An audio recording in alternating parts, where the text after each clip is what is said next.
J'ai fait un master de droit international public et pourtant je ne veux pas du tout être diplomate ou travailler à l'ONU et à chaque fois ça rend dingue les gens. Mais qu'est-ce qu'on fait avec un master de droit international public techniquement? Un master de droit international public est censé ouvrir des portes pour travailler en tant que juriste dans les organisations internationales. C'est vraiment le métier de base quand tu sors d'un master de droit international public. Mais c'est loin d'être la seule option.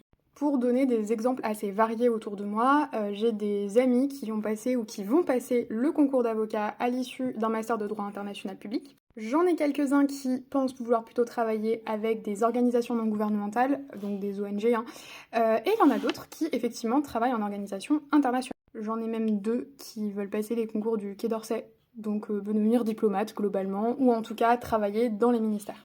Mais c'est absolument pas mon cas. Ceux qui me connaissent savent que depuis très très jeune, j'aimerais bien faire du journalisme. C'est un peu le métier de mes rêves, ou en tout cas être journaliste, écrire, faire des vidéos, c'est mon délire. Je suis très très radio, moi c'est tout ce qui est podcast et radio qui m'intéresse le plus. Mais en réalité, moi je suis hyper ouverte à tout type de surface. Et là, vous vous dites, mais quel est le lien avec le droit international public? Eh bah, je vais te le dire, Jean-Pierre. Le lien est simple, c'est que je voulais être journaliste en relations internationales ou en géopolitique. Moi, c'était vraiment plus géopolitique à l'origine parce que c'est ce qui m'intéressait le plus à l'époque. Aujourd'hui, plus globalement, les relations internationales m'intéressent. Donc voilà. Et quel est le lien avec mon master? Bah en fait le truc c'est que au lieu de passer par une formation de journaliste, je suis passée par une formation juridique, donc qui m'a apporté beaucoup de culture juridique et comme j'avais fait de l'histoire auparavant, j'ai aussi une culture en histoire. Ce qui est assez cool parce que c'est top pour les études de journalisme puisque j'ai appris à avoir une certaine méthode dans l'appréhension de certaines informations et à côté de ça, j'ai forgé mes propres expériences en écrivant. Parce que oui, aujourd'hui, pour être journaliste, passer par une école de journalisme n'est plus la norme. Moi, je vous le conseille quand même de passer par une école de journalisme pour le coup, mais c'est pas ce que j'ai fait. Je pense que c'est cool de passer par une école de journalisme parce que vous apprenez beaucoup plus sur le terrain que moi. En fait, pour le coup, dans mon cas, j'ai fait genre une expérience en journalisme vite fait quand j'étais au collège.